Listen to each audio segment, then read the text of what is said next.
So let's talk about crystals and grasp an understanding of how much crystals play a part in our world and our luminary workings.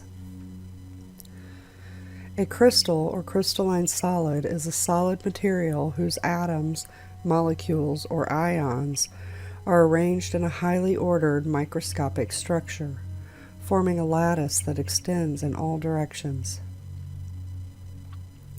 We can reference Enoch chapter 14, verses 10 through 16 for a fantastic description of this. They elevated me aloft to heaven. I proceeded until I arrived at a wall built with stones of crystal. A vibrating flame surrounded it, which began to strike me with terror. Into this vibrating flame I entered, and drew nigh to a spacious habitation built also with stones of crystal. Its walls, too, as well as the pavement, were formed with stones of crystal, and crystal likewise was the ground. Its roof had the appearance of agitated stars and flashes of lightning, and among them were cherubim of fire in a stormy sky. A flame burned around its walls, and its portal blazed with fire.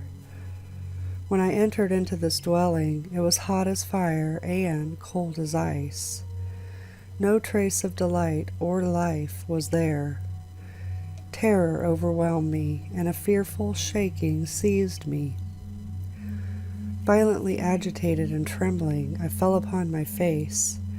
In the vision I looked, and behold, there was another habitation more spacious than the former, every entrance to which was open before me, erected in the midst of a vibrating flame. And so greatly did it excel in all points, in glory, in magnificence, and in magnitude, that it is impossible to describe to you either the splendor or the extent of it. Its floor was on fire, above were lightnings and agitated stars, while its roof exhibited a blazing fire. Macroscopic single crystals are usually identifiable by their geometric shape. Some examples of large crystals include snowflakes, diamonds, and table salt. A little fact is, if the world oceans were to evaporate, we would be left with 4.5 million cubic miles of salt. This would be a cube measuring 165 miles on each side. Salt in water carries an electrical charge. Also, water-based ice in the form of snow, sea ice, and glaciers is a very common form of crystals and polycrystals. Let's look at some verses that may relate to this. Revelations 22:1, and he shewed me a pure river of water of life, clear as crystal, proceeding out of the throne of God and of the Lamb. Revelations 4:6, and before the throne there was a sea of glass like unto crystal, and in the midst of the throne and round about the throne were 4 beasts full of eyes before and behind.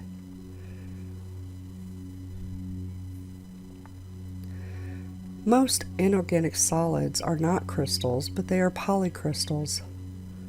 Some examples of these metals are rocks, ceramics, and ice. By volume and weight, we find the largest concentration of crystals in the Earth's bedrock. Rock, such as granite, have cooled very slowly and under great pressures have completely crystallized, but with many kinds of lava were poured out onto our surface and cooled rapidly. And in this group we find amorphous crystals or glassy matter. In these, the atoms have no periodic structure whatsoever. Examples of amorphous solids include glass, wax, and many plastics. Other crystalline rocks. The metamorphic rocks such as marbles, mica, and quartzites are recrystallized. This means that they were first at fragmental rock like limestone, shale, and sandstone, and have never been in a molten condition. Instead, high temps and pressure of metamorphism have acted on them by erasing them to their original structures and have induced recrystallization in the solid state.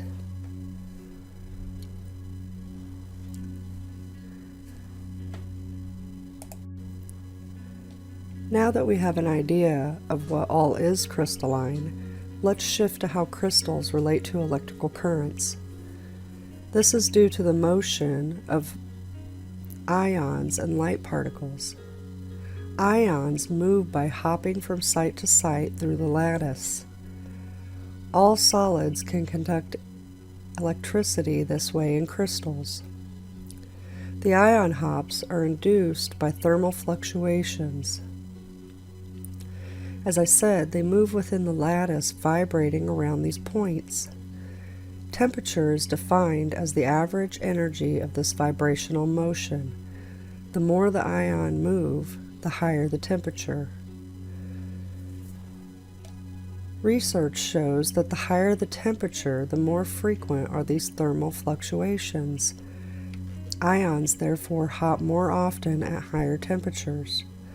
Ions are created in nature by sunlight. As the sun hits the compression point, it heats up greatly, so this switching and hopping occurs regularly during this time. As the sun hits the expansion point, the heat decreases and the ion's vibratory rate is decreasing. The light and heat begin to decrease for our sunsets. The same occurs at sunrise. Crystals such as quartz can be tapped for electricity using the piezoelectric method. By securing the crystal and subjecting it to a direct force with a permanent magnet, a detectable amount of electricity is released. We see this technology in cigarette lighters and gas grill ignition buttons. Continuously rapping on the crystal will produce usable electrical current. Although artificial, pyroelectric materials have been engineered. The effect was first discovered in minerals, such as tourmaline. The pyroelectric effect is also present in bone and tendon. Pyroelectricity is a property of certain crystals in which there is a natural polarization and as a result contain large electric fields. Pyroelectricity can be described as the ability of certain materials to generate a temporary voltage when they are heated or cooled. The change in temperature modifies the position of the atoms slightly within the crystal structure, such that the polarization of the material changes. This polarization change gives rise to a voltage across the crystal. A pyroelectric can be repeatedly heated and cooled to generate usable electrical power. This is the switching from positive to negative and expansion and compression points we see in our sun luminary. Now, if the temperature stays constant at its new value, the pyroelectric voltage gradually disappears due to the leakage current. The leakage can be due to the light particles moving through the crystal or ions moving through the air.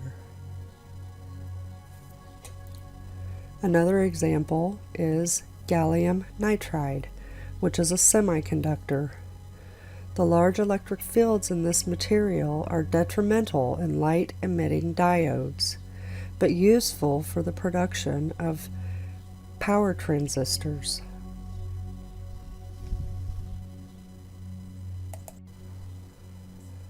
Now let's look at crystals and light. So most people would say the fastest thing known is the speed of light, and it can't be stopped or trapped, right?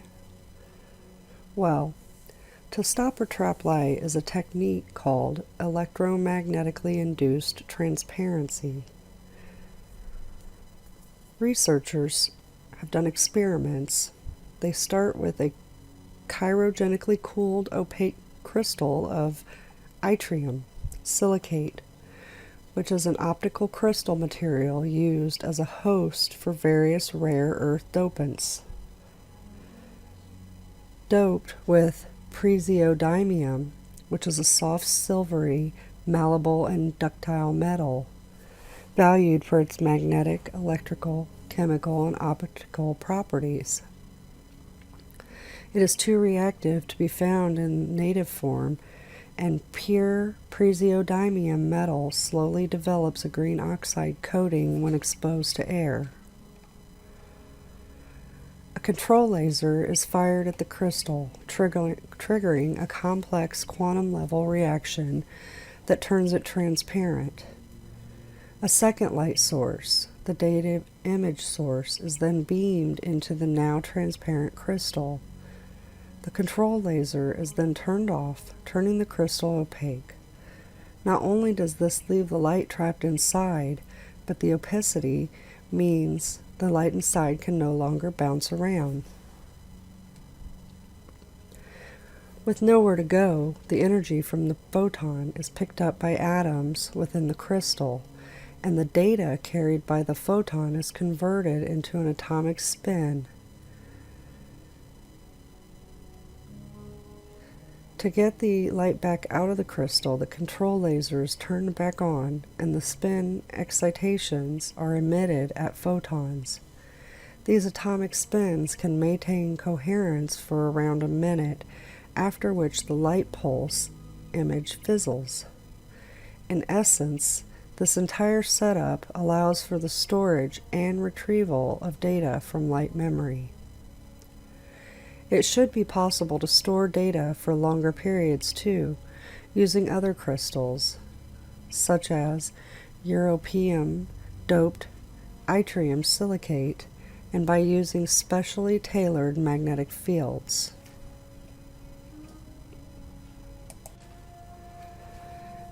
Now we will look at one last bit and then explain why we are speaking about all this information. How can light be solid? Let's see how Ezekiel describes this. Ezekiel 1:6. The appearance of the wheels and their workmanship was like sparkling beryl, and all four of them had the same form, their appearance and workmanship being as if one wheel was within another wheel. Ezekiel 10:9. Then I looked, and behold, 4 wheels beside the cherubim, 1 wheel beside each cherubim, and the appearance of the wheel was like the gleam of a tarnished stone. Locking individual photons together so they become like a solid object. Researchers constructed what they call an artificial atom, made of 100 billion atoms engineered to act like a single unit. They then brought this closer to the superconducting wire carrying photons. In one of the almost incomprehensible behaviors unique to the quantum world, the atom and photons became entangled so that their properties passed between the atom and the photons in the wire. The photons started to behave like atoms correlating with each other to produce one single oscillating system. Now, what I'm going to suggest that this is the process probably how the luminaries below occur. As it happens below, we see the lights above in our heavens. Electricity being moved along our lattice grid and being stopped and trapped inside crystals to show us our luminaries. This is science reverse engineering to recreate our sun. This is what the ancients showed us. And this is what is in our faces with the royals and popes, etc., carrying their scepters with precious crystalline stones and gems. This is depicted all over for us in ancient glyphs and texts. Just take a moment with APM eyes and imagine what is in the layers below. magnificent perfection of massive magnetic lines carrying electricity leading to crystals as described by Ezekiel in chapter 1, verse 22. And the likeness of the firmament upon the heads of the living creatures was as the color of terrible crystal, stretched forth over their heads above. So let's define living creatures: full of vigor in active operation, or use in its natural state or place, having natural force and motion. It's easy to see how we are deceived about the living creatures and how the language has been messed with, and we believe the words to have meaning relating only to humans. However, if we know the language of the angels and understand it, we can see this is how our luminaries are working. What is that language? It's the language of frequency, magnetics, and light. To understand the original language, we need to look into etymology and understand what the words actually means. We covered a lot of this in our Sigil series on how to understand the language of the angels.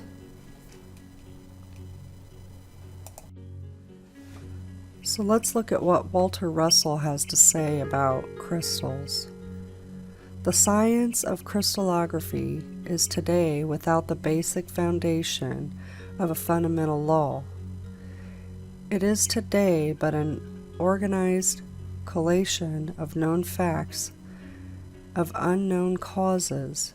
It is today beyond the power of man to determine in advance the exact crystallization of any element, compound, mixture, or alloy. Nor can cleavage, twining, or other effects of crystallization be determined in advance of experiment or observation. The base principle: it will be no longer necessary for the chemist or metallurgist to waste precious effort in experimentation. The application of these simple laws, all effects can be worked out on paper, even to those amorphous effects which cannot be determined by experimentation. An application of his series of drawings to the following series, which ties crystallography to chemistry and electricity as a higher chemistry or electrochemistry, will be greatly simplified in the labors of the research chemists.